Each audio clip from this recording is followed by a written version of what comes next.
जी अस्सलाम वालेकुम। जी lecture number है जी आज 59 आई थिंक। जी आ, हमने इन्वेंटरी का चैप्टर शुरू किया था जिसमें हमने भी बड़ी बेसिक बेसिक सी बातें पढ़ी थी, याद है सर आपको? हमने परपेचुअल और पीरियोडिक सिस्टम के बारे में गुफ्तगू की थी, क्या ख्याल है जी? ऐसे ही है सर? हमने परपेचुअल और पीरियोडिक सिस्टम के बारे में बात की थी, ऐसे ही है सर?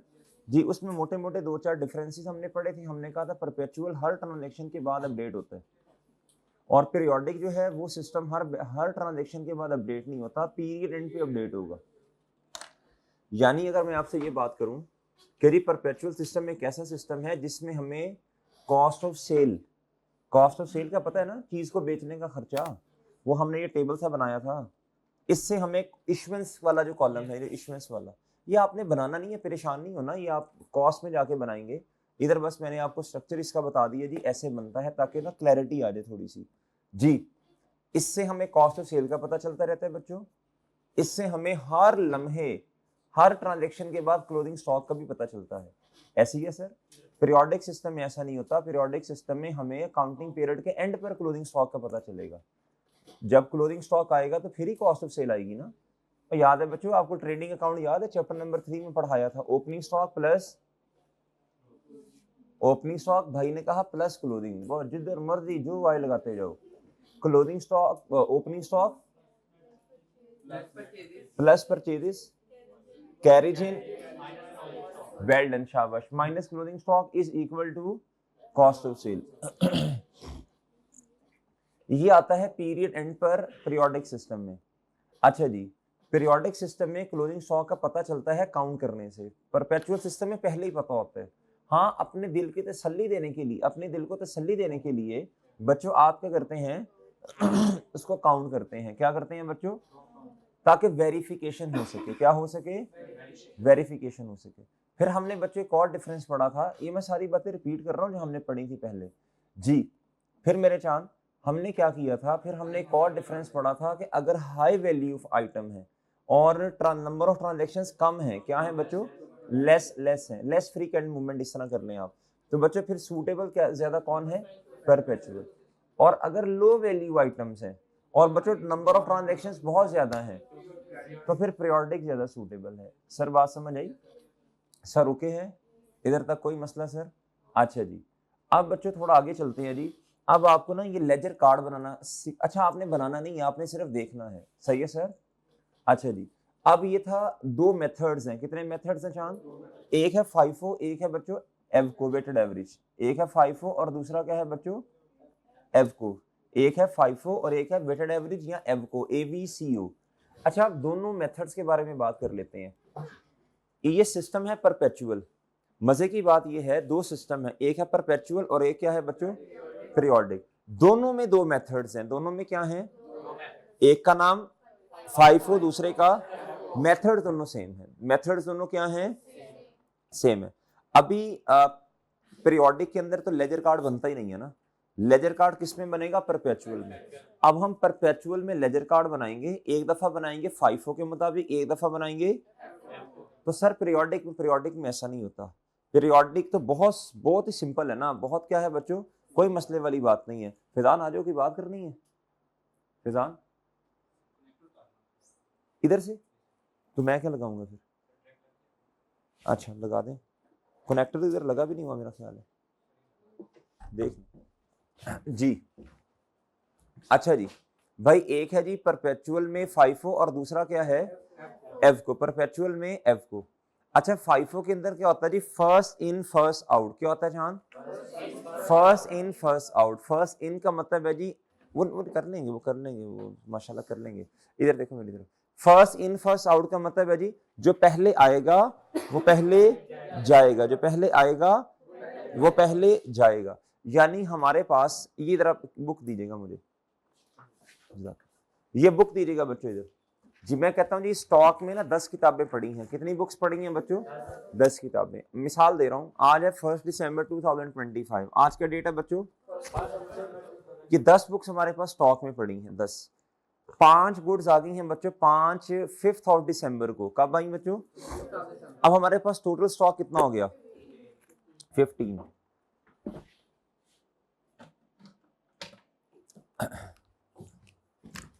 जी जी हमारे पास क्वांटिटी पड़ी है बच्चों,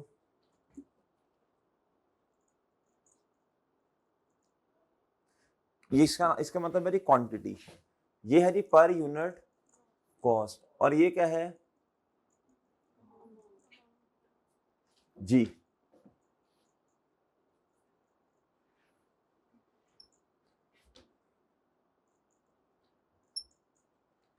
ओके सर। फिर जी 5th ऑफ दिसंबर को क्या हुआ, नई यूनिट्स आ गए, क्या आ गए बच्चों, नए यूनिट्स आ गए 5। बच्चों उनकी जो कॉस्ट है वो 6, इन्फ्लेशन है ना, 10 रुपए महंगाई होगी जी, कितना हुआ, स्टॉक कितने का पड़ा है,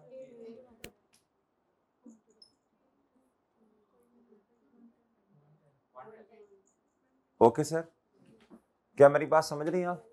इनको अलग अलग दिखाना होता है किस पे बच्चों, बोलो शाबाश, फाइफो में, बल्कि फाइफो में तो ऐसा करते ही नहीं है, बस कहते हैं जी ये स्टॉक है जी, देख लें, बात समझे, और बात समझे बच्चों। अच्छा अब बच्चों 10th ऑफ दिसंबर है और 8 यूनिट्स चले गए, 8 किताबें चली गई, अब फाइफो कहता है बताएं किस में से गई होंगी, फर्स्ट इन फर्स्ट आउट, इसमें से गई बच्चों, इसमें से, अब इसमें से बची कितनी, एक लाइन लगाएं, 2 बची इधर से कितने पे, और ये नीचे वाला, नीचे वाला, क्या बात समझ रहे हैं बच्चों, इसको इस तरह कर लेते हैं, इसको इस तरह कर लेते हैं बच्चों, 8 चली गई, कॉस्ट ऑफ सेल आ जाएगी जी कितना,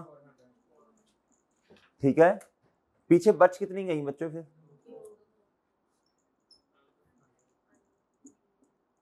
और फिर डन। आपको ये आपसे पूछेगा बताएं कॉस्ट ऑफ सेल कितनी, आपने कहना जी, और स्टॉक कितने का बचा, यूनिट्स कितने,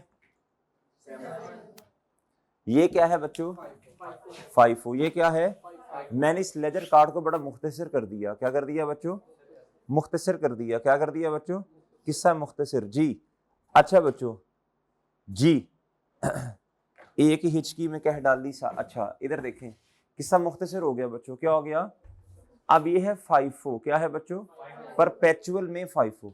अब मैं आपको बताने लगा हूं बच्चों, अब मैं आपको बताने लगा हूं जी परपेचुअल सिस्टम में एवको को कैसे सॉल्व करना है, परपेचुअल सिस्टम में, ये समझ आ गई, ये समझ आ गई, इसमें ना यूनिट्स जो है ऊपर वाले नीचे वाले सबको अलग अलग लिखते हैं, सबको क्या करते हैं बच्चों, बच्चे आप इस साइड पे बैठ जाते, इस साइड पे बैठ जाते, वो देखो ना सारे उधर डिस्टर्ब हो रहे हैं जी, ये समझ आई ये बात आपको, ये बात समझ आ गई सर जी, ये मैं रेस कर दूं, ये आपने वैसे लिखना है तो आप लिख लो इसको, ये नोट कर लो, ये 5 में कैसे होता है, 5 में अलग अलग लिखते हैं आप,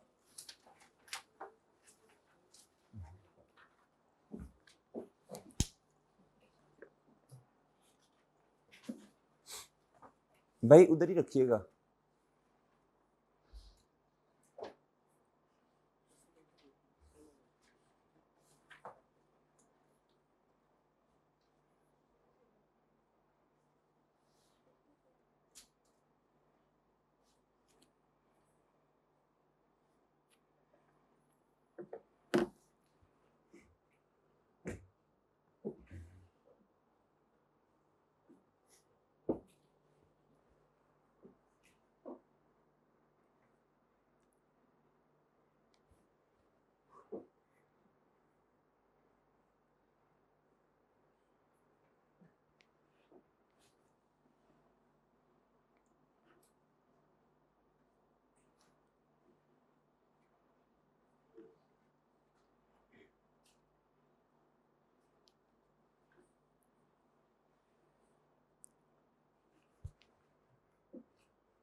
हो गया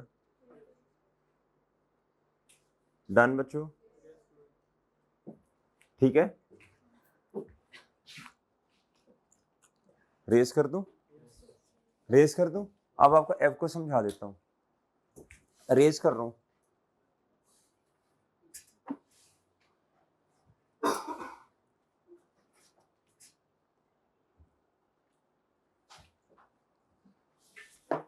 जी इधर देखें, एव को समझें अब, परपेचुअल एव को।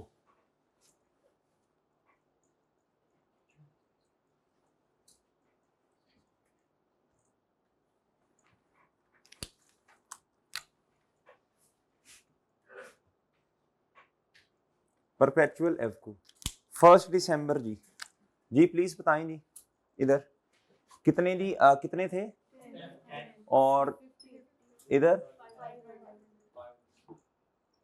लें सर। ओके सर, ओके बच्चों।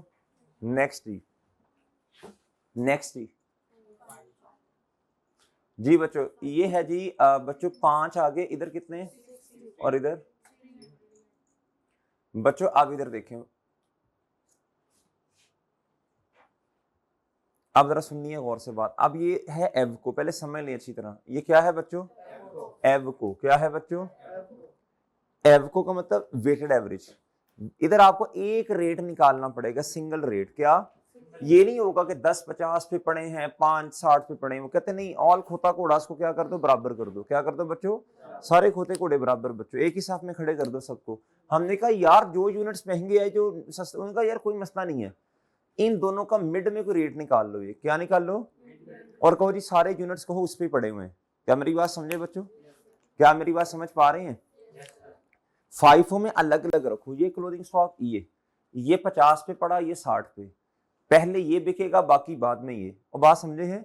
इधर कहते ऐसा ना करो, ऐसा ना करो, कहते एक एक क्या कर लो बच्चों, कहता जी सारे खोते घोड़े बराबर करो। क्या करो बच्चों, आप कहो सारे यूनिट्स किसी एक रेट पे पड़े हैं, वेटेड एवरेज रेट। क्या बच्चों, मेरी बात समझे बच्चों जी, और बात समझे हैं। अच्छा बच्चों, खोते घोड़े पे बच्चे परेशान होंगे, अंग्रेजी में क्या कहते हैं, horse and donkeys, donkeys and horse all are on the same rate. Okay बच्चों जी, इधर आ जाओ बच्चों, सारे डंकीज और हॉर्स कितने बच्चों, 15। ये हैं कितने के बच्चों, ये मैं आपको ना एक जुगाड़ बता रहा हूं, जो मुझे भी पढ़ाते पढ़ाते पता चला थोड़े अरसे बाद कि यार इसको इस तरह भी करवाया जा सकता है। इंसान अपडेट होता है ना साथ साथ, आप मेहनत करते रहेंगे तो आपको भी अल्लाह ताला जुगाड़ दे देगा। जुगाड़ का मतलब है शॉर्टकट्स जी। पहले बड़े लंबे तरीके से हम पढ़ाते थे, ये जो नॉर्मल चलता था जी। अब इधर आओ बच्चों, इधर आओ, ये 800 टोटल आया, ये 15 आ गया बच्चों, डन। अब आपको ना रेट कैसे निकलना है, अगर आप ये फॉर्मेट बना लोगे ना, ऑटोमेटिकली रेट आ जाएगा, आपको कोई फॉर्मूला इस्तेमाल करने की चांस जरूरत नहीं है। ये 15 आया, ये टोटल कितना आया, इस ये ए था ना, ए क्वांटिटी मल्टीप्लाई बाय पर यूनिट कॉस्ट, ये आता था सी कैसे आता था, ए मल्टीप्लाई बाय बी। अब बच्चों आपको बी चाहिए ना, तो क्या करो, नहीं, C divided by A, C divided by A होगा ना, सी डिवाइडेड बाय बी। जी बताएं नहीं, 800 को 15 से कर दो डिवाइड, 53.33। ये जो गोंगलूस कह रही है ना कि सर 55 है, वो नकम्मो बेवकूफो, वो एवरेज होता है। वेटेड एवरेज का मतलब है वेट के हिसाब से एवरेज करना, जिसका जितना ज्यादा वेट है उस हिसाब से। वो समझे हो, 55 तो आपने इस तरह निकाला, 50 + 60 डिवाइडेड बाई 2, ये तो वाकई खोते घोड़े हो गए जी। आवाज समझ रहे हो, आप नहीं समझ रहे मेरी बात, और समझ रहे हो नहीं समझे। समझ को समझकर समझना भी एक समझ है, जो समझ को समझकर समझ ना सका, मेरी समझ में वो ना समझ है जी। आप तो माशाल्लाह समझदार हैं। बताएं बच्चों, अब इधर देखो, अब सारे यूनिट्स किस रेट पर पड़े हैं, तो आपका क्लोथिंग स्टॉक कितने का, 800 का टोटलिटी में। पर यूनिट कितना, पेपर में वो कहता पर यूनिट बता दो, बता दोगे। अच्छा आगे बताएं, आगे हमने, आपने क्वेश्चन नोट किया, आगे कितने यूनिट्स इशू किए थे हमने, ये टोटल आ गया ना 5 दिसंबर पे, फिर 10 दिसंबर पे 8 यूनिट्स हमसे चले गए। अब देखो बहुत आसान है बच्चों, बड़ा ही सिंपल है, बताओ जरा, बोलो, हाँ जी आगे जी,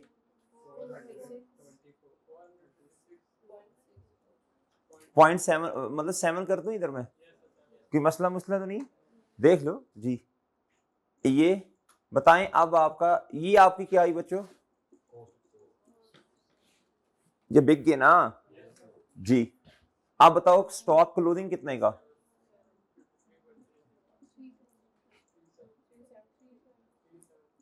थ्री, ओके। ये क्या है बच्चों आपका,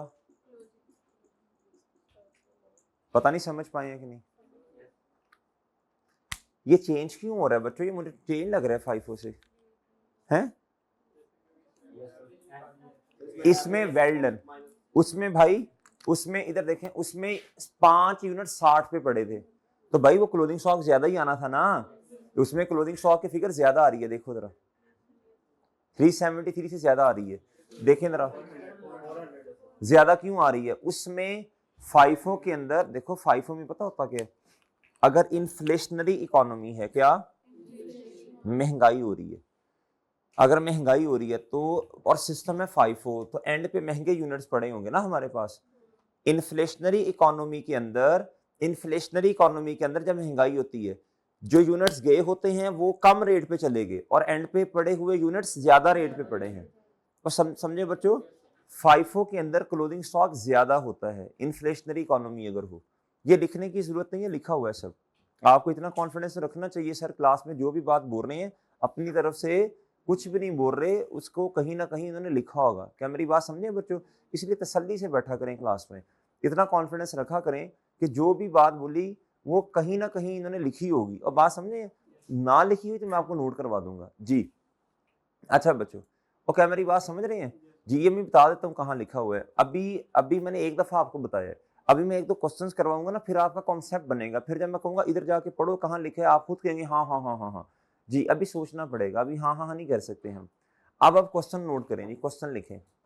अब ना जरा दो क्वेश्चन कर लेते हैं, फाइफो और एवको वाले दो क्वेश्चन कर लेते हैं, ताकि ना ये कॉन्सेप्ट क्लियर हो जाए। क्वेश्चन लिखें बच्चों, बल्कि ऐसे करते हैं, क्वेश्चन लिखना क्या है, हम अपना क्वेश्चन बना लेते हैं, साथ साथ सॉल्व भी कर लेंगे, क्या ख्याल है, क्या ख्याल है जी। अभी जो माइंड में आए उस हिसाब से क्वेश्चन बन जाएगा इंशाल्लाह जी। आमने सामने कर लेते हैं, क्या ख्याल है जी। आमने, हमजा भाई, हमजा भाई आप हमारी तरफ देखते ही नहीं है यार, हालांकि हम नहानु होके आते हैं जी। इधर देखें ना यार, आप देखें इधर जरा, आप उधर पता नहीं क्या कर रहे हो जी। ये है परपेचुअल एवको, क्या है बच्चों, परपेचुअल एवको। और फिर दूसरा क्या होगा बच्चों,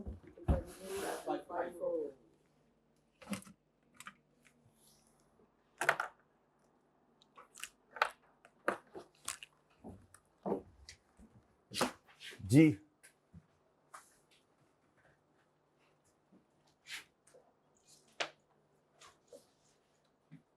perpetual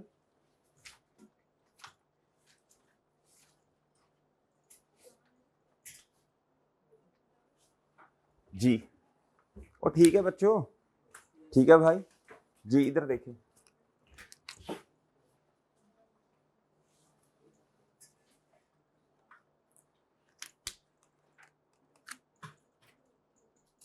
date, quantity, per unit cost, और क्या बच्चों, ठीक है सर। अच्छा जी, अब दोनों को साथ साथ लेके चलना है हमने। मैं कहता हूं जी, हमारे पास जो स्टॉक है ना वो है जी 50 नहीं, 1 जनवरी 2025 कर लें, 25 कर लें या 26 कर लें, जो मर्जी कर लो, 26 कर लो चलो जी। हमारे पास स्टॉक है बच्चों 20 यूनिट्स का, कितने यूनिट्स का, पर यूनिट कॉस्ट, एक यूनिट की कॉस्ट कितनी है बच्चों, मैं कहता हूं जी 50 है, कितनी है बताएं जी, कितना आया है, इधर भी सेम होगा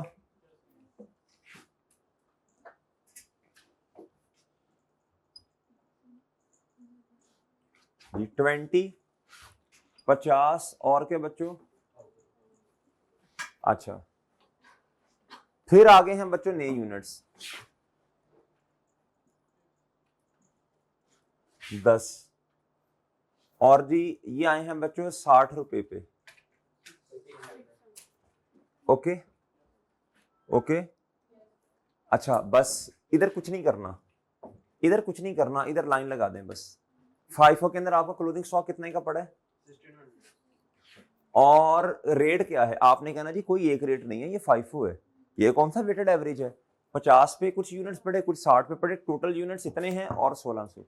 इधर वेटेड एवरेज नहीं कर सकते, एक सिंगल रेट नहीं निकलता। डन, इधर आ जाए। 5 जैन जी, 10 बच्चों और 10 बच्चों, इधर कितने जी 60, कितना बच्चों, इधर कितना आया, डन डन बच्चों।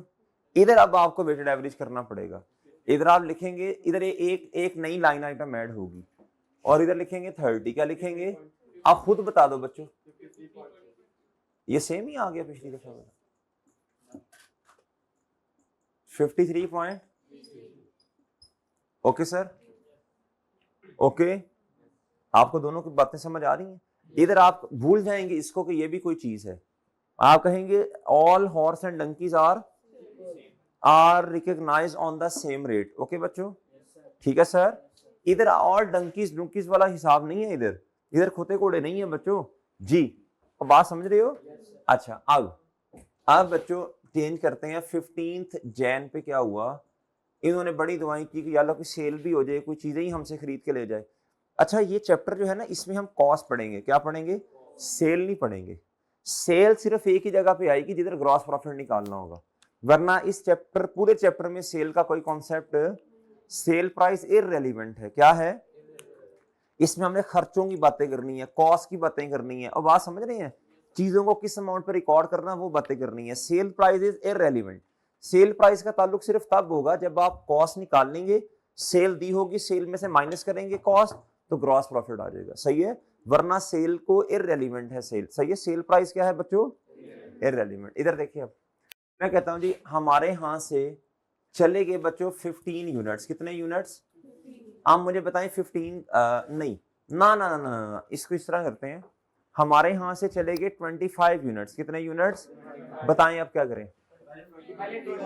हाँ, इधर एक छोटी सी बात बता दूं, ये बात जिसको समझ आ गई उसको सब कुछ ही समझ आ गया। इधर देखें, इधर सारे यूनिट्स अलग अलग पड़े होते हैं, इधर इकट्ठे नहीं पड़े होते, इधर इकट्ठे पड़े हैं, अलग अलग थे इकट्ठा कर लिया। और समझे, जैसे ही नई शिपमेंट आती है ना, नई शिपमेंट का मतलब नई परचेजेज आती हैं, आप इनको इकट्ठा कर लेते हो, एक वेटेड एवरेज रेट निकाल लेते हो। डन, इधर देख लें, इधर आया 30, कितना आया बच्चों 30, इधर कितना आया बच्चों 30 बच्चों, सॉरी मादरत, ये 20 सारे चले गए,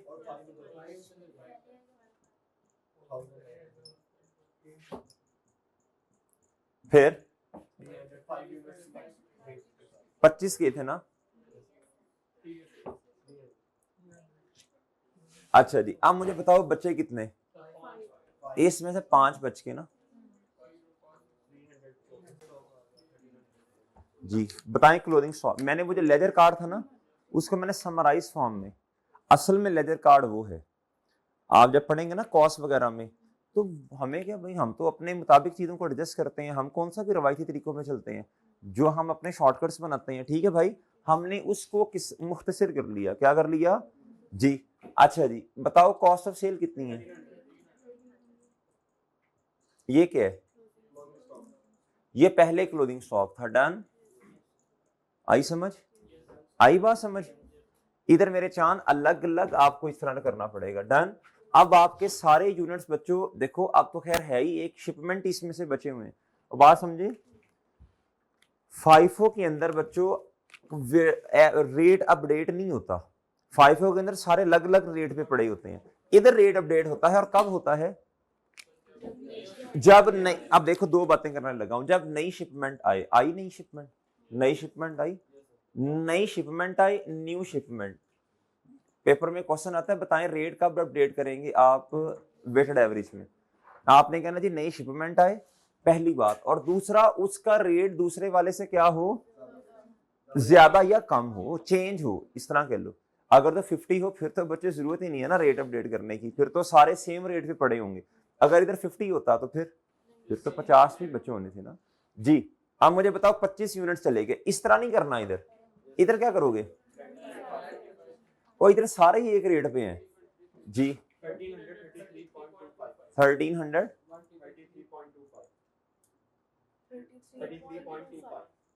बस ठीक है यार, इतना कर लो जी। बताओ ये कितने पे पड़े हैं सारे एंड पे। अच्छा एक चीज गौर करो जरा, क्लोथिंग स्टॉक के यूनिट सेम होंगे, रेट में डिफरेंस आएगा बस जी। कितना,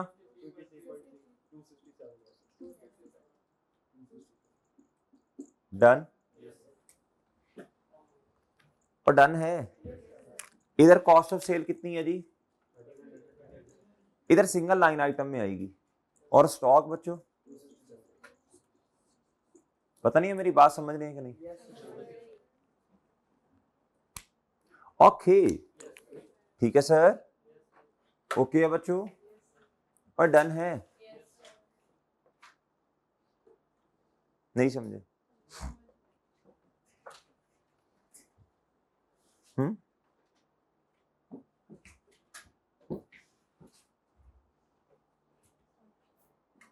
डन, ओके सर।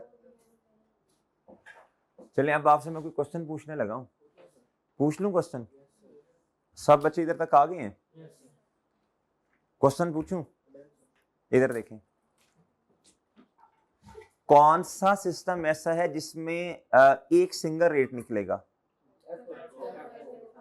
एवको, एवको बिल्कुल, एवको बिल्कुल, एवको आपने सही कहा, चाहे पीरियोडिक हो चाहे परपेचुअल हो, एवको शाबाश, वेटेड एवरेज। अच्छा जी अब अगली बात सुनिएगा जरा मेरे मासूम दोस्तों, मुझे बताएं वो जो रेट आपने निकालना है, अपडेट करना है, रेट नहीं अपडेट होना कब है, पहली बात न्यू शिपमेंट आए, और उस दूसरी बात, और उसका रेट पहले वाले से डिफरेंट हो। भाई न्यू शिपमेंट आ गई लेकिन रेट सेम है तो रेट तो अपडेट नहीं होगा, इसका मतलब है जब इन्फ्लेशनरी इकोनॉमी हो या डिफ्लेशनरी, अगर तो परफेक्ट है फिर तो खैर मसला ही नहीं आएगा जी। इधर तक बातें समझ आई सर। तीसरा क्वेश्चन, कौन इन्फ्लेशनरी इकोनॉमी है कौन सी, देखो हमारे वाले क्वेश्चन में इन्फ्लेशनरी है deflationary, inflationary economy, inflationary economy सोच के जवाब देना है, किस में क्लोथिंग स्टॉक ज्यादा होगा, एफको या फाइफो जी। इधर देख लें क्लोथिंग स्टॉक आपका ज्यादा है, इधर क्या है वजह, एंड पर जो यूनिट्स पड़े हैं वो लेटेस्ट वाले पड़े हैं ना 60 में से 60 वाले। और बच्चों अगली बात इन्फ्लेशनरी इकोनॉमी है तो बच्चों मैं सस्ते यूनिट चले गए होंगे ना पहले ही, इन्फ्लेशनरी इकोनॉमी में क्लोथिंग स्टॉक फाइफो में ज्यादा लेकिन कॉस्ट ऑफ सेल, वजह वजह जो जो सस्ते यूनिट्स हैं वो पहले बेच चले गए ना, और समझे, ये कहेंगे सारे यूनिट 53.33 पे गए हैं सिंगल रेट पर, और हम क्या कहेंगे, और सॉरी फाइफो वाले कहेंगे कि भाई 50 वाले, इसमें 50 वाले ज्यादा हैं, उन्होंने थोड़े से गए हैं 60 वाले, तो इधर इधर जाने वाले यूनिट्स कम पे होंगे, वो सही है, क्या बात समझ आ रही बच्चों, इधर आ जाए अब जरा।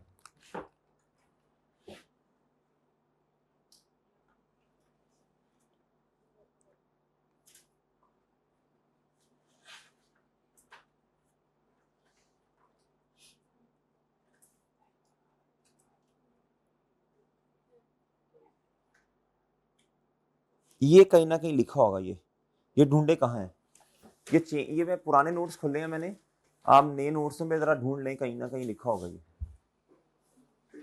नई किताब पर 120,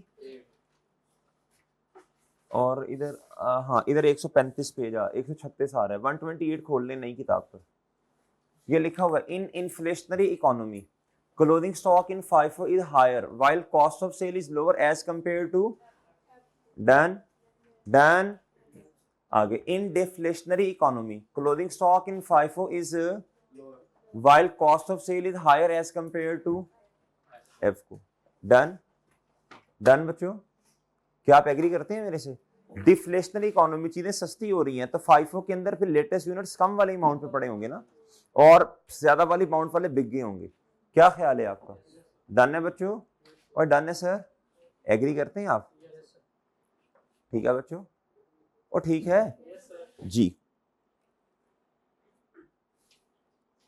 जी बच्चों, ठीक है सर, और सही है, ओके, नहीं समझे बात आप?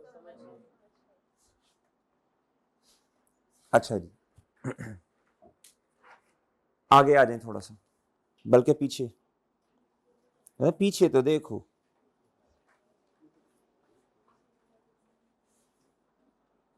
ये देखिए जरा किस पेज नंबर पे आ रहा है एग्जाम टिप्स। ये पुराने वाली किताब में है जी, पेज नंबर पता नहीं अब क्या है, पेज नंबर 133। इधर देखें नई वाली पे किधर है, 125 पेज नंबर खोलें। इन एवको मेथड, जब एवको की बात कर दी ना तो परपेचुअल पीरियोडिक फिर भूल जाए ना, उसको दोनों ही है। Closing stock and cost of sale would be same, कहता ये सुन ले जरा, एवको मेथड में closing stock and cost of sale same होंगे, कब भला? एक है फाइफो, फाइफो में तो बच्चों चाहे पीरियोडिक सिस्टम हो चाहे परपेचुअल हो, आपने बस ये देखना होता है शिपमेंट, किस शिपमेंट में से एंड पे यूनिट्स बचे हुए हैं बस।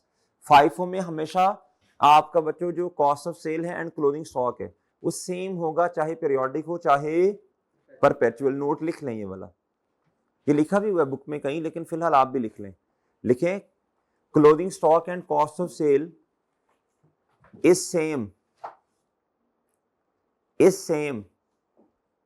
in both periodic and perpetual system,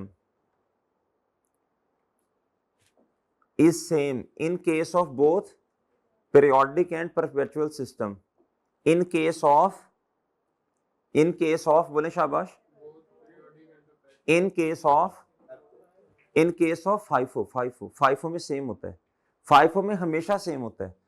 एवको के अंदर शर्त होती है, शर्तें लिखी हुई है मैंने, फाइफो में हमेशा सेम होगा बच्चों, कॉस्ट ऑफ सेल भी और जी। अगर डेटा सेम है तो क्लोजिंग स्टॉक चाहे जिस मर्जी से कैलकुलेट कर, चाहे पीरियोडिक से करें चाहे परपेचुअल से, फिर फाइफो जो है ये दोनों में क्या होगा बच्चों, क्लोजिंग स्टॉक भी और बच्चों जी, उसमें मसला नहीं होता, वो तो कभी सोचना भी नहीं है। हाँ, एवको मेथड में परपेचुअल एंड पीरियोडिक असल में इनका ना फॉर्मूला डिफरेंट है, परपेचुअल एंड पीरियोडिक का फॉर्मूला क्या है बच्चों, डिफरेंट है एवको के अंदर जी। अभी हमने जो मुश्किल था ना वो पढ़ा है, आपको मुश्किल तो नहीं लगा ना ये? पीरियोडिक में तो ये भी नहीं करना बच्चों, पीरियोडिक में तो ऐसे है, इधर सुने जरा, लेकिन उसमें भी सेम आ जाएगा, कल इंशाल्लाह प्रूफ भी कर लेंगे। In AVCO method closing stock and cost of sale would be same in both perpetual and periodic. इसमें थोड़ी शर्तें हैं, लेकिन उसमें कोई फाइफो में शर्त, इसमें कंडीशंस हैं। क्या था, if purchases are made at same rate, पहली बात, and there is only new shipment a, कहता and there is only one new shipment या purchases when rate is updated, कहता इसका मतलब है रेट अपडेट ही सिर्फ एक दफा हुआ होगा। फिर बात समझे, ये कंडीशन थोड़ी आपने देख लेनी है बच्चों, बाकी प्रूफ इंशाल्लाह कल कर लेंगे। और बात समझे हैं?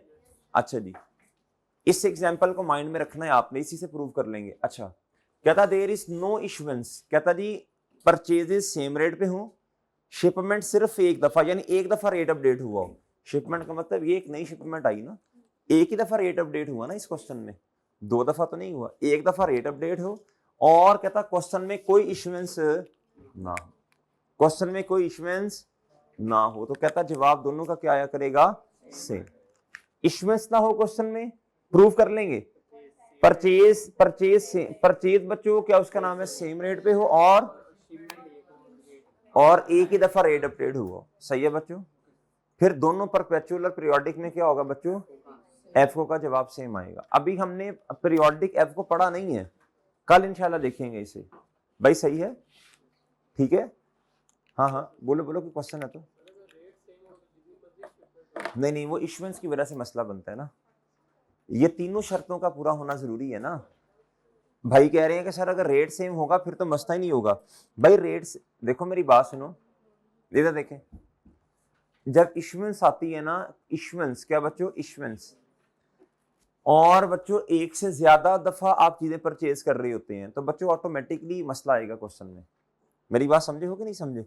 इशुएंस की वजह से मसला आता है, किसकी वजह से आता है जी, रेट सेम हो, सिर्फ एक क्या हो बच्चों, शिपमेंट हो, और बच्चों इश्यूएंस ना हो फिर आएगा सेम। ये शर्तें पूरी करनी पड़ेंगी, प्रूव करेंगे इंशाल्लाह। ठीक है जी, ठीक है बच्चों, इजाजत दीजिए, अल्लाह हाफिज।